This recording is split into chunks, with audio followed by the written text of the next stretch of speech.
more. And if you're into hashtags on social media, you've heard of hashtag Flashback Fridays. And that's what we're going to do today. We're flashing back to September the 5th of 2021 when Major Kevin Polk, a flight nurse assigned to the 183rd Aeromedical Evacuation Squadron at the 172nd Airlift Wing, part of the Mississippi Air National Guard, and Miss Ashley Smith's worlds collide. And Major Polk joins us in the studio today here on Good Things, and Ashley is joining us via phone. Hey, Ashley. Hey, how are y'all? Doing very well, doing very well. This is such a wonderful story, and I'm so glad we finally got the opportunity to get you two back together and share it. But let's go back a little bit further than September, Ashley. Take us back to the end of August when Hurricane Ida was sort of buzzing on the news. What were you and your family up to? So it was Friday, and I was at work. I'm a teacher of a pre-K 4 classroom, and we were just trying to decide on whether or not we wanted to leave. I truly didn't want to leave being 9 months pregnant and with 3 other children. I just wanted to stay home. We've weathered many storms, so we thought, we'll be fine. But then everybody kept saying this was going to be another Katrina-like storm, so we considered going to my mom, who lives in Indiana. But that's a 13-hour road trip, so we were just really concerned about, if I go into labor on the interstate, where my other kid's going to go because of the pandemic, visitors are not allowed. So my best friend called and said, come with us. So we decided to go with her, and thank God we did because, God knows what could have happened with the stress of leaving from a hurricane. But her mom and dad took us in like family. And that was in Bolton, Mississippi, correct, Ashley? Correct. Had you ever been to Mississippi prior to needing to evacuate your home? Yes, I've been to Mississippi, but not Bolton. We had never been to her mom's house. We had always talked about going, and her mom called and said, y'all come, just come and stay so you're far enough away, because where we live, it's always the water surge that we have to worry about because, when the water comes in, it comes in pretty fast, and then it just takes so long for the water to get out. Now, Major Polk, you are actually a resident of Bolton. Born and raised there? No, I was raised in Madison, but lived out there for the last 10 years. And so when Miss Ashley came, or her and her family evacuated there to ride out the storm, how did you get connected with her at first to learn that she was expecting her fourth? We met over the place she stayed at Carrie's house, and they introduced us, and we got to talking and, heard her story about her being pregnant, and she didn't have any access to health care anymore. Couldn't get in touch with her doctor, and so I just told her I worked at Baptist, and told her about our hospital, and to come there, and gave her my number, and told her if she had any questions, let me know. And she had a lot of questions, but tried to answer as many as I could, and just told her, hey, if anything happens, I'll even ride to the hospital with you. I'll call anesthesia, whatever we can do to make things easier.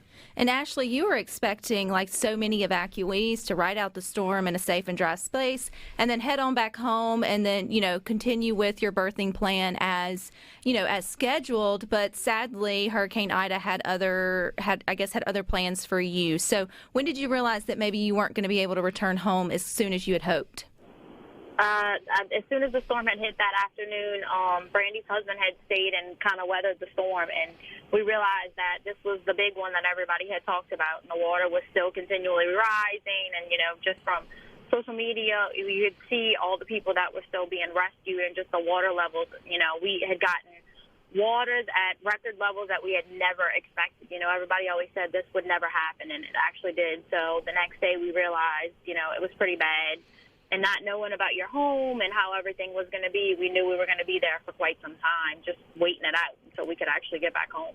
So that's when you started to shift your plans for delivering your fourth daughter there, or your fourth child, which was a daughter, here in Mississippi. Did you, and we got to remember, too, we're still in the midst of a pandemic. I mean, you had never even been in any hospitals here in Mississippi. So you had made the decision to have a home birth already, correct? Kind of. My dream was to have a home birth. We had reached out when we were home to see if we could get somebody to do it, but everybody was pretty much booked out.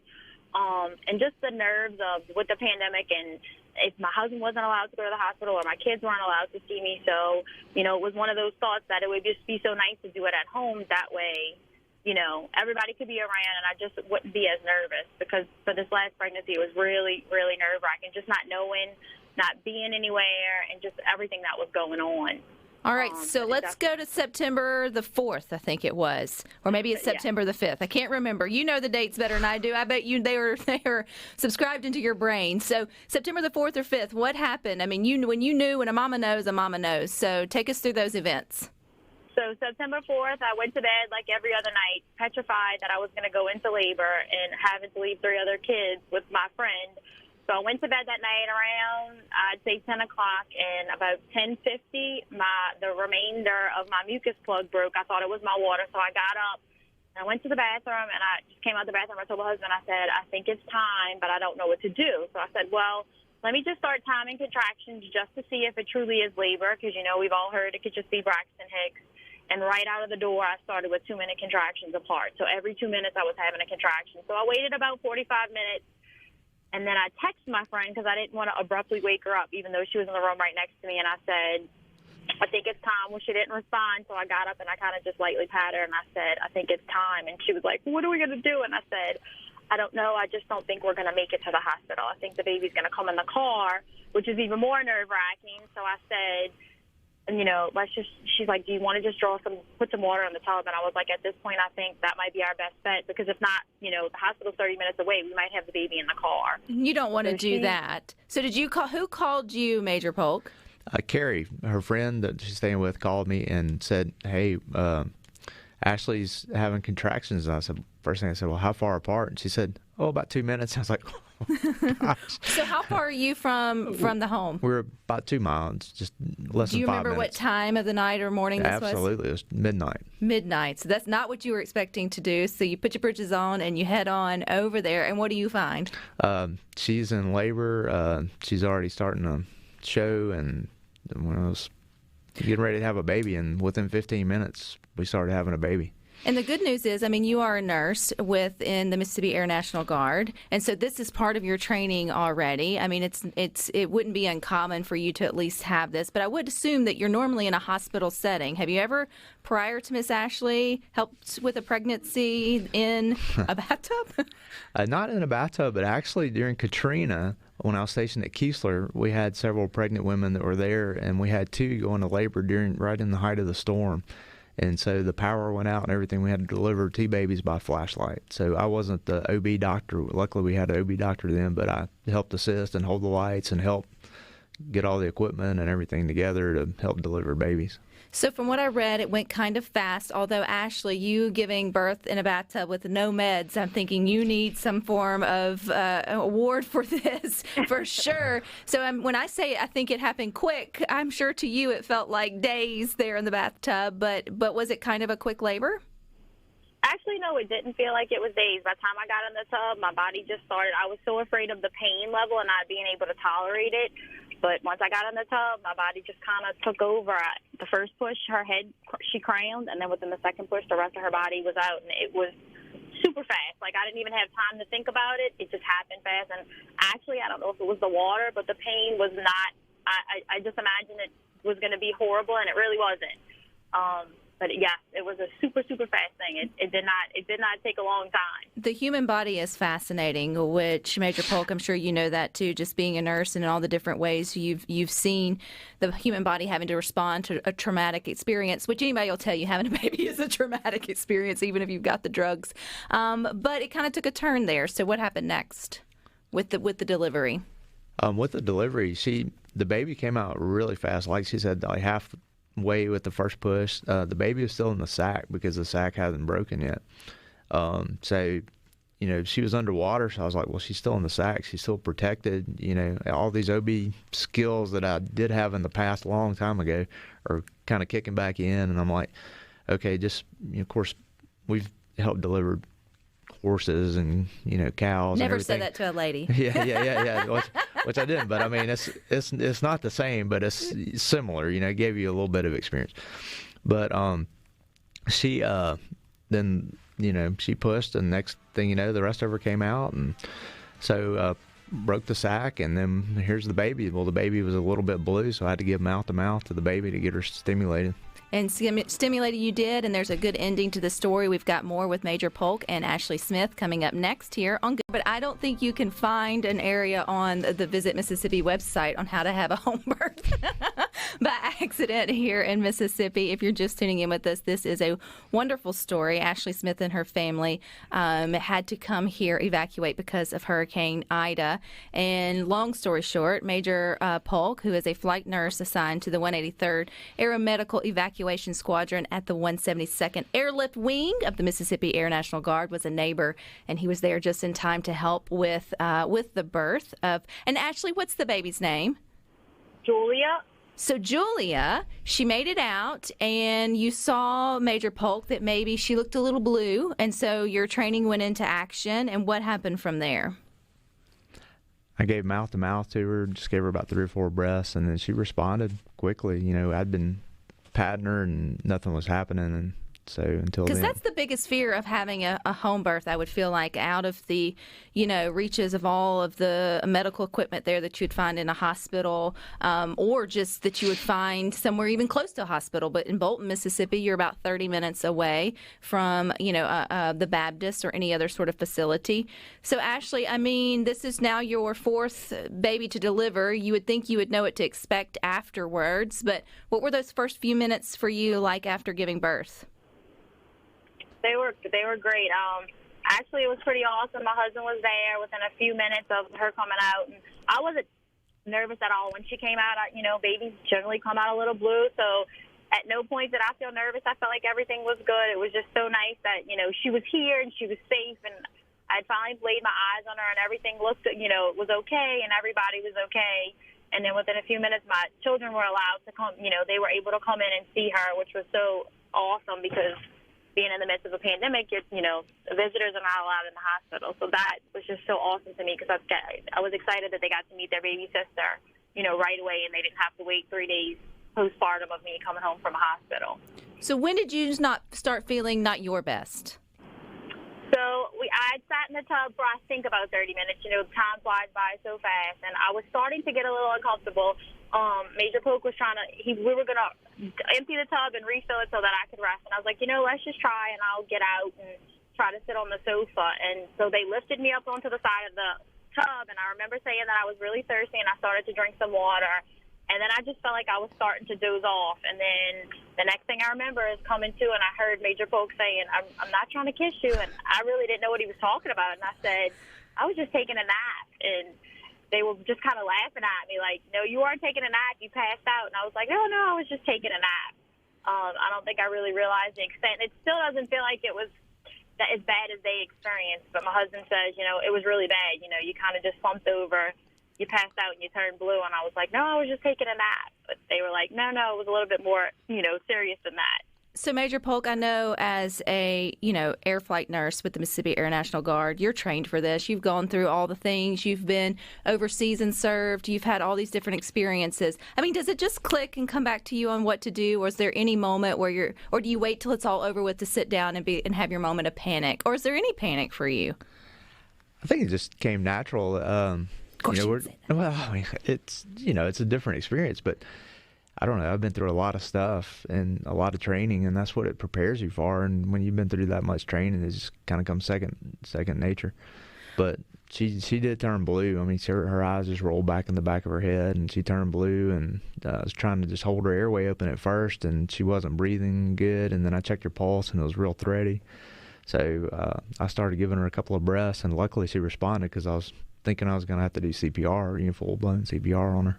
Well, Ashley, you couldn't have written this sort of ending to your pregnancy if you had to, but I hear that maybe you did have a little bit of a premonition or maybe dreams about the way things were going to end with your 4th, and it kind of came true but didn't. So share that with us. So, yes, like I said, a dream of mine towards the end was just to have a home birth and then to actually have it. We always say things happen for a reason, and I truly feel like, there's a reason that my friend called and that her mom invited us, and that this is our caboose baby, so we don't plan on having any more, and to actually be able to fulfill that dream of having, we always say we want to do things, and sometimes we don't actually go through with it, but I was able to go through with it, and it actually happened. I feel like it was meant to be. It definitely was meant to be. Were you back home with your baby? Or all 4 of them? Yes, we're back home, kind of temporary living in an RV situation because our home was damaged badly due to Hurricane Ida. So we're in the process of trying to fix all that back up. But yes, we're back home. We're back home. Well, this was such a lovely story. Ashley, I thank you for your time here on Good Things and good blessings or God blessings to you and your entire family. I'm so grateful that Mississippi was part of your journey. Yes, us too. It's very exciting. Very great story for her to share when she gets older. Absolutely. She'll definitely have one for the books. I can tell her that. Yes. You can tell her that. All righty. Well, Major Polk, I mean, this is something that, again, we go back to this was in your training there with the Mississippi Air National Guard. I have to ask, though, because being a Aeromedical Evacuation Squadron nurse, I don't even know if that's the thing, but you're a nurse assigned. What do you do on a daily basis? So let me rephrase the question. What does the 183rd Aeromedical Evacuation Squadron do? First of all, I have to say that our Aeromedical Evacuation Squadron is the best squadron in the universe. I've been told that. That's what we were supposed to say. But we evacuate patients of all kinds of humanitarian missions, military. If you get wounded anywhere in the world, we go and pick you up from a small hospital or field or anywhere and transport you back somewhere else, usually to a larger hospital or to the United States, and get you to better health care. When were you inspired to join the Air Force or the Mississippi Air National Guard and sort of work the ranks to be a flight nurse assigned to the 183rd? When I was 18, it was just something I wanted to do. I was looking for a way to pay for college, and I wanted to. The medical field interested me, and my dad went with me out there, and we toured several places around base, and that was the one unit that I really enjoyed. The people were nice, and I just felt like it was home. When people think of, especially now, there's a nurses shortage. There's all this height on healthcare workers being heroes, which should have been there for a really long time. But your job is unique in the fact that you got two heroes in one. I mean, you're a military serviceman, which obviously has its own level of heroicness, but then you tap in the healthcare side of it. And I don't think a lot of young people who are looking for the next step in their careers realize the opportunities that maybe the National or the Air National Guard or the military can have for them. What would you say to those that are looking for maybe health care but also excitement? It's a great way for excitement to help pay for health care. I mean, I used it to go to college at Delta State. I didn't have any student loans when I got out. I had actually money in my pocket. It gave me great experience. I've gotten to see about 40 different countries around the world. And some of the best training, and it's just the best job I've ever had. So and when we talk about the Mississippi Air National Guard, which is different from just the Mississippi National Guard, you are two different, it's all the same thing. You're a branch sort of it. What would you want people to know about the Air National Guard? The Air National Guard, we do most of the fixed wing flying part. The Army, carries on the helicopters, and they do have a few fixed wings. But as far as we're just a component of the Air Force, but we fall under as part of the National Guard, we fall under the governor. So he, authorizes what missions we can do and calls us out for national disasters. Well, I hope today this story not only just inspired anyone listening to Good Things, but also sparked the conversation of, again, just talking with our young people, or if you're looking for a career change, not forgetting that our Air National Guard and our National Guard are all options for people who are looking for, that added level to their professional career. Could you imagine doing anything else? After doing this, no. It's amazing. Well, and I think, too, we undermine the amount of just world experience that people get when they join the military, the educational sort of component to it. But then you never know when you're going to need those skills. I mean, you never thought that you would be giving or delivering babies in a bathtub there in Bolton, Mississippi, but the skills were there for you for that.